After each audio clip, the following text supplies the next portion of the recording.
రంగారెడ్డి జిల్లా మహేశ్వరం నియోజకవర్గంలో బీఆర్ఎస్ పార్టీకి భారీ షాక్ తగిలింది.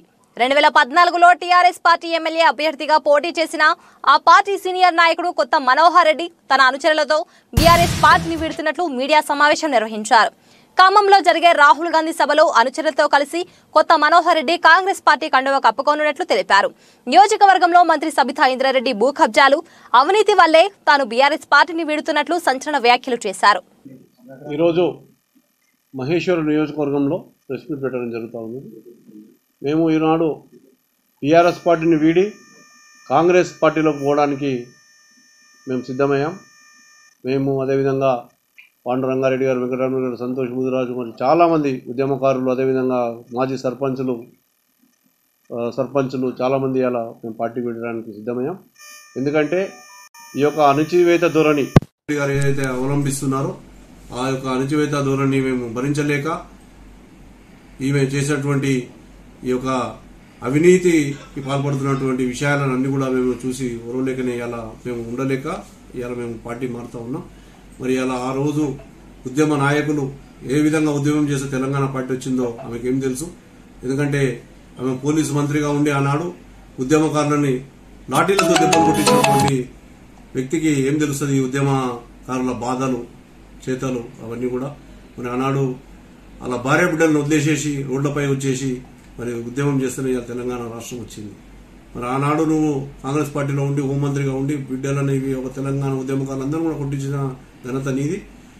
మరి అలాంటి వాళ్ళు ఇలా మా ఒక బీఆర్ఎస్ పార్టీలోకి వచ్చేసి ఉద్యమకారులని సీనియర్ నాయకులందరూ అణచివేసే విధంగా ఇలా మీరు వ్యవహరిస్తున్న తీరును మేము వ్యతిరేకిస్తూ ఇలా బీఆర్ఎస్ పార్టీకి మరి వీడి ఇలా కాంగ్రెస్ పార్టీలోకి 2వ తారీఖు నాడు ఖమ్మంలో భారీ బహిరంగ సభలో రాహుల్ గాంధీ గారి ఆధ్వర్యంలో మేము చేరబోతున్నామని చెప్పేసి కూడా ఈ సందర్భంగా తెలియజేస్తా ఉన్నాం. ఈ యొక్క అవినీతి భూగనుల శాఖ మంత్రిగా ఉండే అవినీతికి పాల్పడ్డ మంత్రి మరి అలా నాదరుగులో 3 ఎకరాల పొలము ఒక పర్మిషన్ గురించి తీసుకున్నటువంటి మంత్రి మరి ఇలాంటి అవినీతి పరుల దగ్గర ఉండదని కూడా మేము ఇవాళ నిర్ణయించుకున్నాం. ఎందుకంటే ఆ మచ్చ ఆ మరక మాకు కూడా అంటుతుంది, అవినీతి పోతే మాకు కూడా అవినీతి మచ్చ మాకు కూడా అంటుతుందని మేము ఇవాళ ఈ నిర్ణయం తీసుకున్నాం. మేము ఇందాకనే ప్రెస్ మీట్లో అందరికీ ముందు చెప్పాం, నువ్వు అవినీతికి పాల్పడలేవు అని మీ ఇష్టదేవత అయినటువంటి తులజాభవాని దగ్గర ప్రమాణం చెయ్యి. నేను భూగనుల శాఖ మంత్రిగా నేను అవినీతి చేయలేదు, 3 ఎకరాల పొలం నేను నాగరంలో తీసుకోలేదని చెప్పేసి నువ్వు ప్రమాణం చెయ్యి. లేకుంటే మా మహేశ్వరం శివగంగా టెంపుల్లో వచ్చి గుడి దగ్గర వచ్చి నువ్వు ప్రమాణం చేయి, మేము ఒప్పుకుంటాం నువ్వు అవినీతికి పాల్పడలేవని. అవినీతి మంత్రుల చేతుల దగ్గర మేము పనిచేయడానికి మేము ఇష్టం లేకనే మేము బీఆర్ఎస్ పార్టీ వీడి కాంగ్రెస్ పార్టీలో పోతా ఉన్నాం. రాబోయే రోజులలో కాంగ్రెస్ పార్టీ అధికారంలోకి రాబోతా ఉన్నది. కాంగ్రెస్ పార్టీ మహేశ్వరంలో కూడా జెండా ఎగరవేయబోతున్నామని చెప్పేసి కూడా ఈ సందర్భంగా తెలియజేస్తాం. ముఖ్యమంత్రి గారు కూడా ధరణి విషయంలో చాలా పెద్ద తప్పు చేశారు. ఇలా ధరణిలో లక్షలాది ఫైల్స్ ఇలా పెండింగ్ లో ఉన్నాయి. అవన్నీ కూడా అలా చేతులలో పెట్టుకుని ఏ ఫైల్ క్లియర్ చేయాలో ఏ ఫైల్ క్లియర్ చేయొద్దని చెప్పేసి అలా ముఖ్యమంత్రి గారు ఆడుతున్న ఆటలలో ఇలా తెలంగాణ ప్రజలందరూ కూడా నష్టపోతా ఉన్నారు.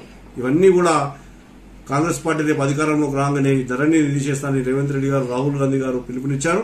తప్పకుండా వారి అడుగుజాడల్లో మేము నడుస్తాం. వాళ్ళ వెంబడే మేము ఉండి ఈ యొక్క నియోజకవర్గాన్ని సస్యశ్యామలంగా అభివృద్ధి బాటలో పయనించడానికి మేము ముందు ఉంటాము.